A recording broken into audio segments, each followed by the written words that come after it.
J'ai intitulé la deuxième conférence sur le curé d'Ars « Toujours plus pour être un saint ». Comme nous l'a demandé notre pape Léon XIV, nous continuons de découvrir les trésors de sainteté de ce curé si ordinaire et pourtant extraordinaire. Le curé d'Ars écrit en 1823 « Je suis dans une petite paroisse pleine de religion qui sert le bon Dieu de tout son cœur. » Effectivement, on récitait l'Angélus 3 fois par jour, là où l'on se trouvait. On remit en vigueur la prière du Benedicite. Et au printemps, on plantait des croix afin d'obtenir de Dieu la préservation des fléaux naturels. Le curé avait vu dans les cœurs la sécheresse de ses paroissiens. Lors de la fête Dieu, le curé tenait Dieu dans ses mains. Il priait, pleurait de joie, tout en fixant son regard sur l'ostensoir. Je le cite, « Si nous comprenions le bonheur d'une âme enflammée d'amour du bon Dieu, si nous pouvions goûter combien il est doux de marcher toujours en sa présence, de nous sentir sous son regard, de nous laisser conduire par la main, nous penserions à lui. Nous ne pourrions pas faire autrement. Ce serait notre plus grand bonheur de chaque jour. » Ars n'est plus Ars. Ars, terre païenne, quand est arrivé le curé, est devenue terre sainte. Le curé, par son intense vie de prière, avait changé les cœurs de ses paroissiens. Mais quelle est la journée du saint curé? Je vous le disais, il priait sans cesse, à l'église et en s'unissant dans tous les actes quotidiens à Jésus-Christ. Il faut dire que l'abbé n'est guère sorti d'Ars. Il est debout 20 heures par jour et ne s'accorde que 4 heures de sommeil. La journée du curé, la messe et les 15 heures passées quotidiennement au confessionnal. Il quittait le presbytère en pleine nuit, ouvrait l'église et se recueillait devant le tabernacle. Jésus, hostie, ça l'attirait d'une manière irrésistible. Dès 1h du matin, il sonnait la cloche, prévenant qu'il était disponible pour confesser. Agréable quand vous êtes à l'autel près de l'église. Vers 6 ou 7 heures, il célébrait la messe. Et au moment de la consécration, son visage était transformé, tout irradié de la lumière. Il pleurait. Jésus est là. Et après son action de grâce, il lisait son bréviaire, puis de nouveau le confessionnal et le catéchisme. Un rapide repas au presbytère, mais il mettait beaucoup de temps pour franchir la ruelle qui le conduit chez lui, car les fidèles se ruaient sur lui, voulant des reliques. On essayait, déjà que sa soutane était abîmée, mais on essayait de prendre des parties de sa soutane pour avoir une relique. L'après-midi, visite aux malades, puis confession, prière personnelle, même la nuit. La prière était la grande consolation de son âme et son habituel refuge. Son cœur battait au rythme du cœur de Jésus et de la Vierge Marie. On retrouve ce qu'on avait dit de saint Jean Eudes. Le Seigneur avait donné à l'abbé Vianney la grâce de toucher les cœurs en acceptant le don total de sa vie. Au fond, on peut dire qu'il était une hostie vivante qui nourrissait les âmes. Quand on croise un prêtre on croise Jésus-Christ, disait-il. Et Saint Jean-Paul II, d'ailleurs, avait dit aux prêtres, on veut voir Jésus à travers vous. Le curé d'Ars était ce feu qui se consumait heure par heure pour répandre dans les cœurs ce feu de l'amour divin. Mais quand on est si proche de Jésus, quand on est un saint, eh bien, on excite Satan. Et donc, on excite le fameux grappin, le diable. Le diable ne se frotte pas à ceux qu'il a déjà gagnés à lui. Le curé sera attaqué par le démon pendant près de 35 ans. Le diable l'a attaqué d'abord au moment de la fondation de la Providence. Chaque nuit, vous allez faire des cauchemars. Chaque nuit, les rideaux de son lit faisaient un bruit tel que l'on croyait une personne en train de les déchirer. La nuit, mais que de bruit! Le saint curé ne s'accordait que quelques heures de sommeil. Et voilà que le démon vient le troubler. Il dormira finalement peu, parfois même pas du tout. Écoutons le curé. À 9h du soir, mon grappin frappait 3 fois à la porte de la cour de ma cure et semblait essayer de la briser avec une énorme masse de fer. Quand j'entendais ce bruit pour la première fois, j'ai cru que quelqu'un voulait me parler.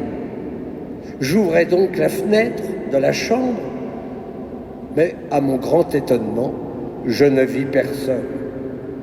Comme c'était l'heure de se coucher, je me mis tranquillement dans mon lit en me recommandant à Dieu, à la Sainte Vierge et à mon ange gardien. À 11h, le grappin faisait retentir 3 énormes coups à la porte d'entrée de la montée d'escalier qui conduit à la chambre. La première fois que j'entendis frapper si fort, je me levai en sursaut et je demandais qui est là. Mais personne ne me répondit, croyant alors que c'étaient des malfaiteurs qui cherchaient à enfoncer la porte pour voler les riches ornements que le vicomte d'Ars venait de m'envoyer de Paris. Je descendis dans la cour pour les faire fuir en criant au secours. Mais n'ayant entendu marcher personne, je fermai promptement ma porte sans rien dire et je m'enfermai dans ma chambre, ayant soin de tirer la clé en dedans. Ces bruits n'étaient pas des hallucinations. D'ailleurs, il y avait des témoins. Mais finalement, cela n'effraie pas le saint curé d'Ars. Le démon savait le bien que faisait ce saint prêtre. Chaque jour, il était un instrument de la miséricorde divine. Pourquoi était-il si attaqué? Mais parce que le curé arrivait à toucher le cœur de cette foule, lui montrant l'horreur du péché et en lui mettant le désir de faire le bien. Il disait, un chrétien doit toujours être prêt au combat. 25 années d'apostolat du curé d'Ars. Nous sommes en 1843. Les foules ne cessent de rejoindre le village. La renommée du curé a atteint toutes les contrées de France et au-delà des frontières. Et en cette année, il tombe gravement malade. Et vint en même temps l'angoisse de mourir, sans auparavant demeurer dans la solitude tant désirée. Il avait accepté d'être curé pendant un certain temps, mais après voulait se retirer dans un monastère, parce qu'il voulait pleurer sa pauvre vie, comme il le dira. Au cours d'une célébration mariale, il se trouva mal et on l'allongea sur son lit. Le docteur vint et ne cache pas au curé qu'il ne pourrait plus se relever.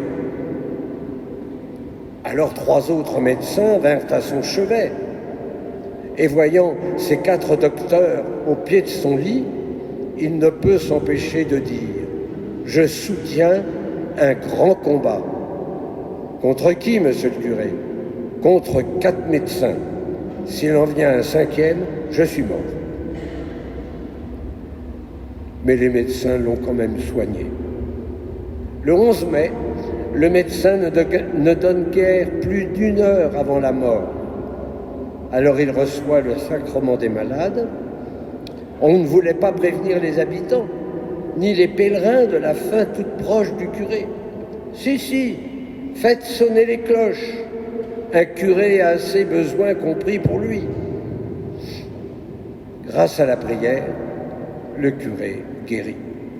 Il reprend le confessionnal 15 jours après, et en mangeant correctement, pas uniquement des pommes de terre pourries. Partir, c'est ce que voulait l'abbé, la seule grâce qu'il demandait et qu'il n'obtiendra jamais. Il restera 41 ans à Ars. Cependant, il fuit une nouvelle fois pour Dardilly. Oh, mais il est vite retrouvé. On le persuade de revenir. Alors, c'est un retour triomphal à Ars, et là, les cloches sonnent. Ars va pouvoir rester Ars. Et le curé retrouve son confessionnal. Il confessait 10 à 11 heures par jour et jusqu'à 18 heures lors des grandes fêtes. Des foules nombreuses ont pu s'approcher du Saint-Prêtre. Ars, d'ailleurs, en porte les traces visibles. On voit encore les dalles usées par ces pèlerins qui passaient des heures à genoux. 300 ou 400 pèlerins par jour. Et il fallait attendre pour se confesser jusqu'à 70 heures. Mes frères, quelle bonté de Dieu! Son bon cœur est un océan de miséricorde. Ainsi, quelque grands pécheurs que nous puissions être, ne désespérons pas jamais de notre salut. Il est si facile de se sauver. Un jour, un prêtre lui posa cette question: quelle pénitence donner à ceux qui viennent se confesser? Comment faire pour que cette pénitence les aide au repentir? C'est simple, dit le saint curé. Je leur donne une petite pénitence et je fais le reste à leur place. Quand on lit la vie de ce saint prêtre, on sait ce que cela veut dire. Le curé vieillissait et il fallait penser à la suite. Alors on fait venir des religieuses pour la providence. Ainsi le curé fut dégagé de toute la partie matérielle. Une page est tournée. Alors le curé va ouvrir une école de garçons et il fit appel aux frères de la Sainte Famille. Et cette école forme des clercs pour servir à l'autel. De 2, on passe à 12. Vous imaginez la joie du curé. L'abbé Vianney était plus connu que le père Lacordaire, le grand prédicateur de Notre-Dame. Lacordaire qui venait à Ars pour écouter les sermons du Saint-Curé. Donc on connaissait le nom de ce prêtre dans toute l'Europe. En 1852, il devient chanoine et 3 ans plus tard, il sera promu chevalier de la Légion d'honneur. Mais dans son humilité, il n'acceptera ni l'une ni l'autre de ces décorations, de peur que d'être récompensé sur terre ne l'empêche d'entrer dans le ciel. Finalement, il ne portera cette décoration que sur son cercueil. Tout cela ne l'avait pas enorgueilli. Il n'y trouva aucune gloire. Je le cite, « Toutes les puissances de la terre vous décorent. Dieu ne manquera pas de vous décorer dans le ciel. » « C'est bien, répondit le saint curé à l'abbé Tournier, mais ça me fait peur. Quand la mort viendra et que je me présenterai avec ces bagatelles dans les mains, Dieu me dira « Va-t'en, tu as reçu ta récompense. » Et voilà qu'en 1853, le saint curé veut de nouveau fuir son village. Oui, mais il ne s'attendait pas à ce que le village se révolte. Alors, de nouveau, échec de cette nouvelle fuite. Il ne reste que 4 ans à vivre au saint curé. Il les passera en grande partie dans son confessionnal. Il ne quittera plus Ars, ne pouvant plus se rendre auprès des malades. Les derniers mois de sa vie seront un hymne à l'amour de Dieu. On n'entendait presque plus sa voix, mais son visage rayonnait. Il n'était finalement déjà plus sur la terre. Il voyait le ciel. Il laissait transparaître toute sa joie d'être à Dieu. Le corps des saints est un tabernacle vivant, disait-il. En 1859, 150 000 pèlerins à Ars pour voir le curé et se confesser à lui. Et cette foule immense était venue puiser dans ce saint tabernacle de l'amour. Il était comme un soleil dont chaque rayon réchauffe le cœur. Mais le curé usé se couche le 29 juillet pour ne plus se relever. Le médecin ne peut rien faire. On lui apporte la communion. Oh, je pleure en pensant combien notre Seigneur est bon de venir nous visiter dans nos derniers moments. Et la dernière visite fut celle de son évêque.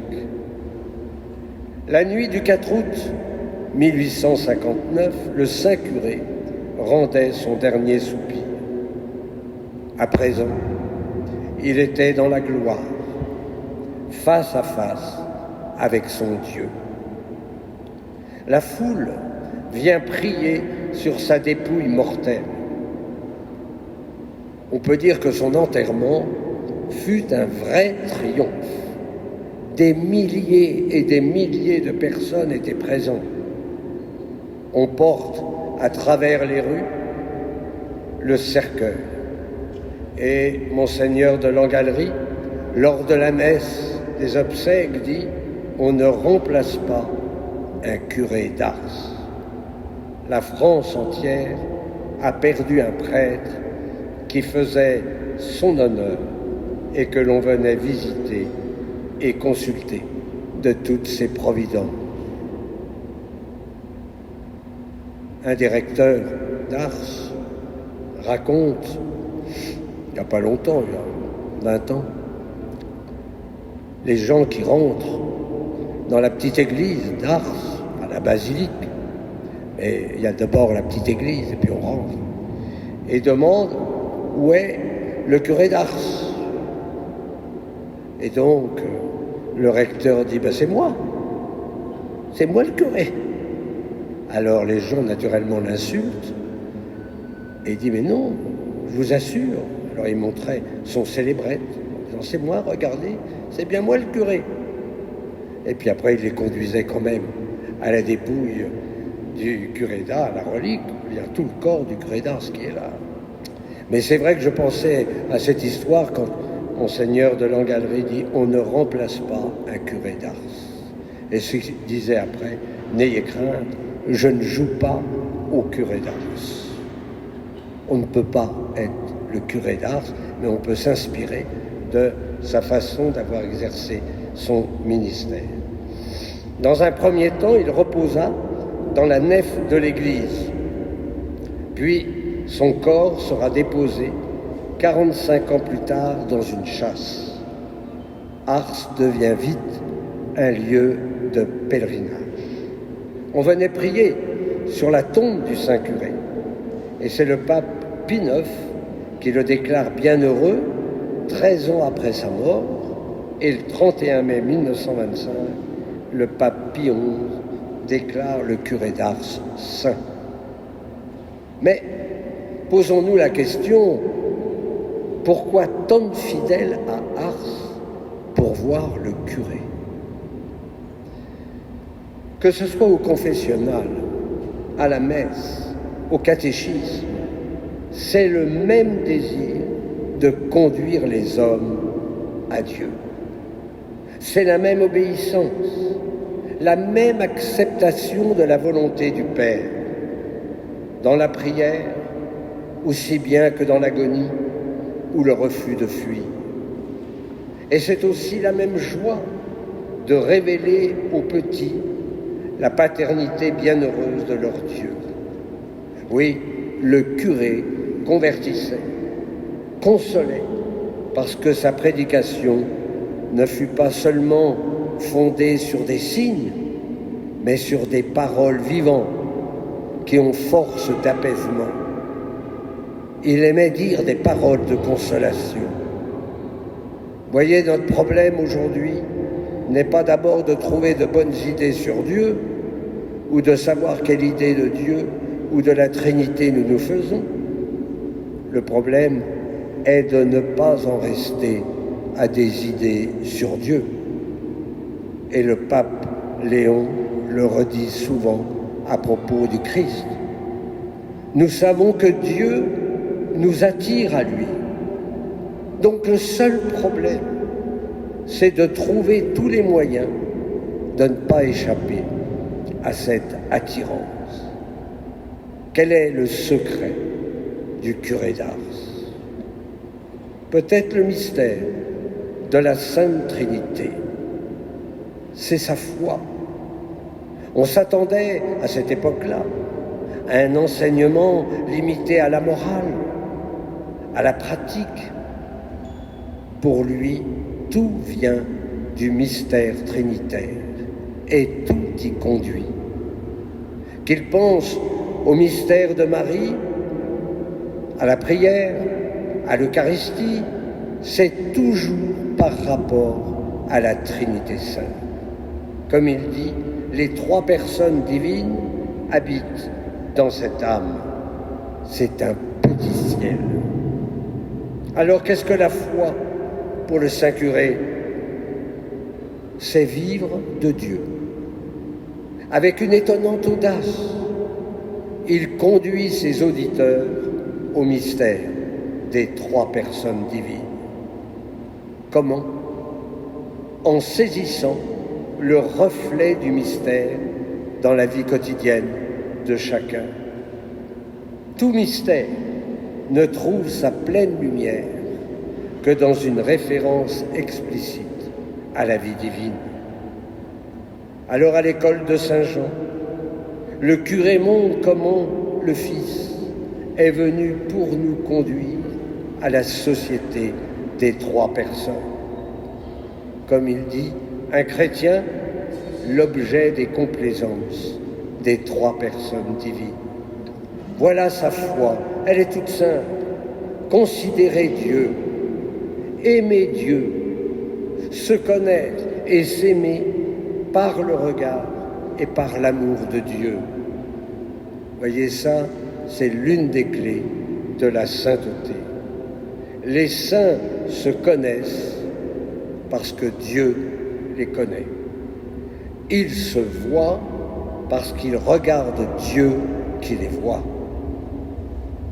Comme il dit, il faut bien demander au bon Dieu de connaître sa misère, mais pas toute, car il y a de quoi mourir de frayeur. Jamais nous ne comprendrons notre pauvre misère Ça fait frémir, rien que d'y penser. Dieu ne nous donne qu'un petit aperçu. Parce qu'effectivement, il avait demandé une fois dans sa prière, « Seigneur, montre-moi ma misère. » Et le Seigneur a dû lui montrer un petit peu.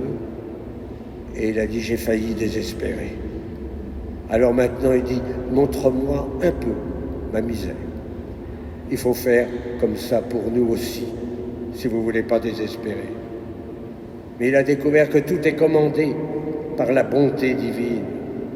Dieu se donne et nous sommes invités à entrer dans ce don divin. La bonté du Père appelle d'abord l'adoration. Et cette adoration aboutit à une attitude concrète qui est liée à la foi, l'abandon. C'est la remise de soi, la remise réelle de soi. La confiance de la foi, c'est faire porter son fardeau par un autre. C'est changer de point d'appui. C'est s'appuyer sur quelqu'un. C'est se laisser porter par le Seigneur. Le curé insiste et souligne cette confiance, surtout quand il parle du péché. Si le pécheur s'égare davantage, ce tendre Père ne cesse de le poursuivre par sa grâce. Il sort du cœur du Père une transpiration de tendresse et de miséricorde pour noyer tous les péchés du monde. Ainsi, Jean-Marie Vianney invite les pécheurs à la paix, à la confiance, à l'abandon. Comme pour le fils prodigue, le Père ne veut pas regarder la défaillance, mais sa condition d'enfant. On est loin de certains confesseurs jansénistes à cette époque-là. Comme en tout amour qui a été blessé, Dieu ne veut pas que le dernier mot soit à la justice divine, mais à la confiance retrouvée. Oui, que le Saint curé d'Ars suscite de nombreuses vocations et ravive chez nous prêtres ce désir de la sainteté. Amen.